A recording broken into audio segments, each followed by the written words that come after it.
യൂട്യൂബിന് വിട. സൂര്യയിലെ എല്ലാ പരമ്പരകളും സംരക്ഷണത്തിന് ശേഷം തികച്ചും സൗജന്യമായി സൺ നെക്സ്റ്റ് ആപ്പ് ഡൗൺലോഡ് ചെയ്യൂ. കണ്ടാസ്വദിക്കാം നിങ്ങളുടെ പ്രിയ പരമ്പരകൾ. ഭാമേ, സാധാരണ നിങ്ങളുടെ മുറി പുറത്തുനിന്ന് പൂട്ടിയിടാറുണ്ടോ? ഇല്ല ചേച്ചി, ഇതുവരെ അങ്ങനെയൊന്നും ചെയ്തിട്ടില്ല. ഇവിടെ മറ്റാരും വരുന്നതല്ലല്ലോ. പിന്നെന്താ ആന്റി ഇപ്പൊ ഇങ്ങനൊരു പുതുമ തോന്നാൻ? അതും കൂടി ഒന്ന് പറയേ. ഭാമേ, നിന്റെ ബാഗും ഡ്രസ്സും ഒക്കെ എടുത്തിട്ട് വാ. ഇനി നീ ഇവിടെ നിൽക്കണ്ട. അത് വേണം. വേണമെങ്കിലേ ഈ ഒരു അവസ്ഥയിൽ ഞാൻ ഇവിടെ വിട്ടിട്ട് പോയാ പിന്നെ എന്തും സംഭവിക്കാം.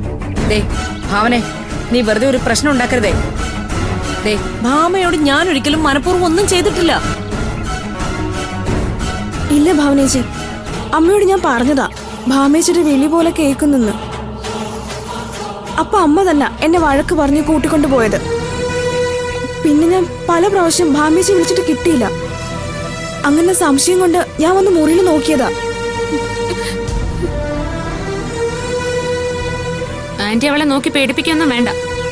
ആന്റിയുടെ മകളായി പോയിന്നൊരു തെറ്റ് മാത്രമേ അവള് ചെയ്തിട്ടുള്ളൂ. ഒരു ഗർഭിണിക്ക് ഒരു ആവശ്യം വന്നാ ആന്റി വഴിയെ പോകുന്നവര് വരെ ഒരു കൈ സഹായിക്കും. പക്ഷെ ഇത് ഞാനൊന്നും പറയുന്നില്ല.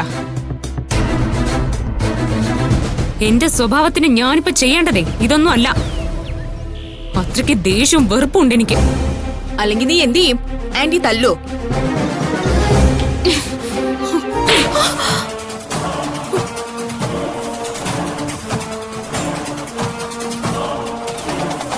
ഇനി നിന്റെ നാവ് പൊങ്ങിയ കൊന്നുകളെ ഞാൻ നിന്നെ. ഇതൊക്കെ കിട്ടിയത് അത്യാവശ്യം തന്നെ. ഭാവനെ, നിനക്ക് ഇത്രയ്ക്ക് ധിക്കാരോ? അതെ, ഞാൻ അല്പം ധിക്കാരി തന്നെയാ. എന്റെ അനിയത്തിയുടെ ജീവിതം തട്ടിയെടുക്കാനല്ലേ ആന്റി ഇവളെ വേഷം കെട്ടിച്ച് കൊണ്ടുവന്നത്. എന്നാ കേട്ടോ, ഈ ജന്മം അങ്ങനെ ഒരു മോഹം നടക്കില്ല. മതി. എന്റെ അനിയത്തിയോട് ചെയ്തതിനൊക്കെ ഒരുപാട് നന്ദിയുണ്ട് ആന്റി. അമ്മേ, നിന്നോടാ ഞാൻ പറഞ്ഞത് നിന്റെ ബാഗും ഡ്രസ്സും എടുത്തോണ്ട് വാന്ന്. ഇനി ഇവിടെ നിൽക്കണ്ട, ചെല്ല. ആന്റി, ഇന്ന് വരെ ഒരാളെ കുറിച്ചും കുറ്റം പറയാത്തൊരാളാ ഭാമ. അവളെയാ നിങ്ങൾ ഇങ്ങനെ കൊല്ലാക്കൊല ചെയ്യുന്നത്. അഭിയോട് ഞാൻ പറഞ്ഞോളാം.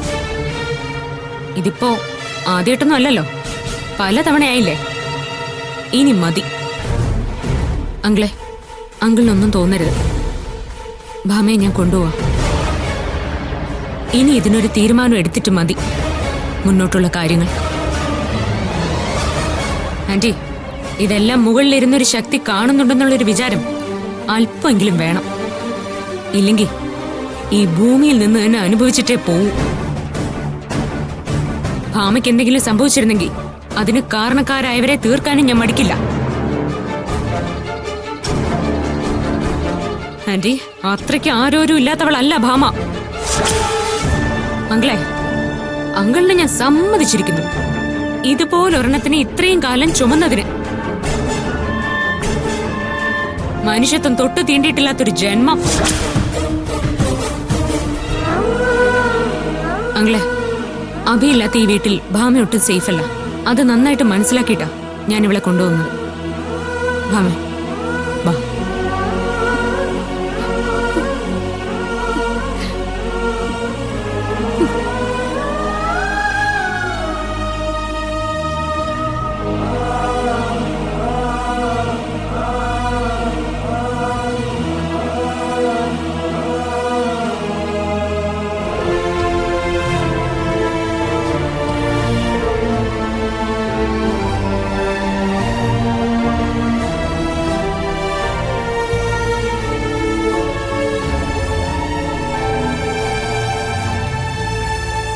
അച്ഛാ,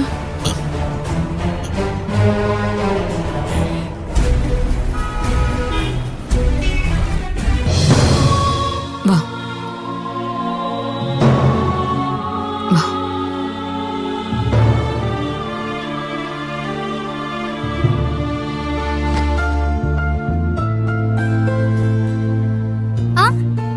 അമ്മേ, ഭാമിച്ചു വന്നു. ചേച്ചി, ഭാമിച്ചി എന്താ പെട്ടെന്ന് വന്നേ?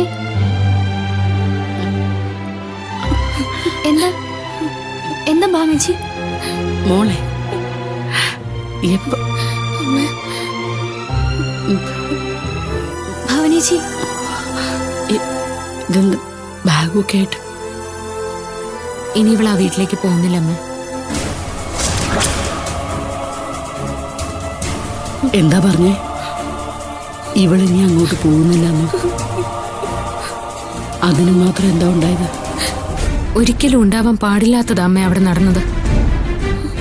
ഇവളോട് തന്നെ അമ്മ ചോദിക്ക, പറഞ്ഞുതരും. ഭാമേ, എന്താ ഉണ്ടായത്? അമ്മ അച്ഛന്റെ ആണ്ടിന് വരാൻ വേണ്ടിട്ട്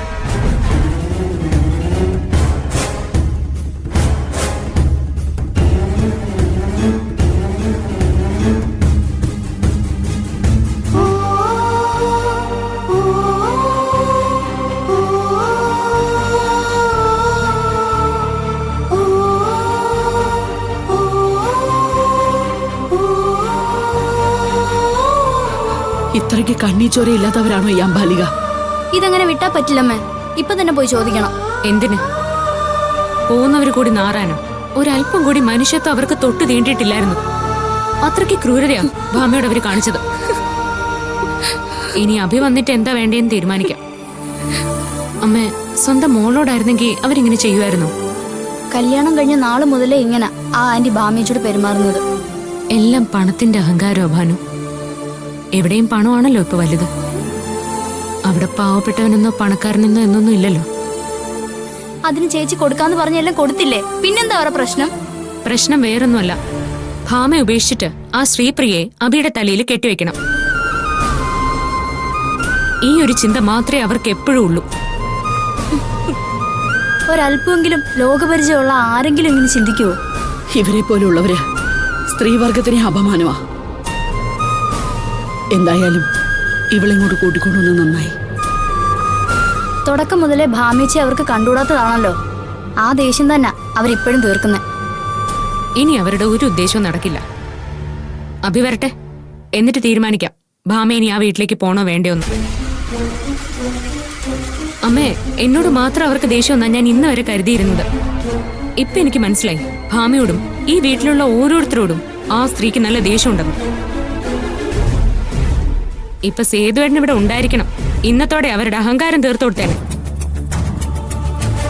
അമ്മ, ഇവളുടെ ഭാഗത്തും തെറ്റുണ്ട്. എന്ത് നടന്നാലും ഒന്നും പുറത്തു പറയില്ല. ഇന്ന് തന്നെ ഞാൻ എത്ര നിർബന്ധിച്ചിട്ടാ അവിടെ നടന്ന കാര്യം പറഞ്ഞെന്നറിയോ? ചേച്ചി പറയുമ്പോൾ അല്ല അവിടുത്തെ കാര്യങ്ങള്. അഭിയുള്ളപ്പോ അമ്മയ്ക്ക് ഒരു പ്രശ്നമില്ല, പെർഫെക്റ്റ് ആയിരിക്കും. അഭി പുറത്തേക്ക് പോയി കഴിഞ്ഞാൽ ആ നിമിഷം സ്വഭാവം മാറും. അവരാരും നാഗവല്ലിയോ സ്വഭാവം മാറാൻ? നല്ല അടിയുടെ കുറവാന്ന് ഞാൻ പറയും. മകളെയും മരുമകളെയും രണ്ട് തട്ടി കാണുന്ന ഇതുപോലത്തെ കുറെ പെൺ ശാപങ്ങളുണ്ട്. ഇവരൊക്കെ ശരിക്കും ചെയ്യേണ്ടത് എന്താണെന്നറിയോ? പിടിച്ച് പോലീസിൽ ഏൽപ്പിക്കണം.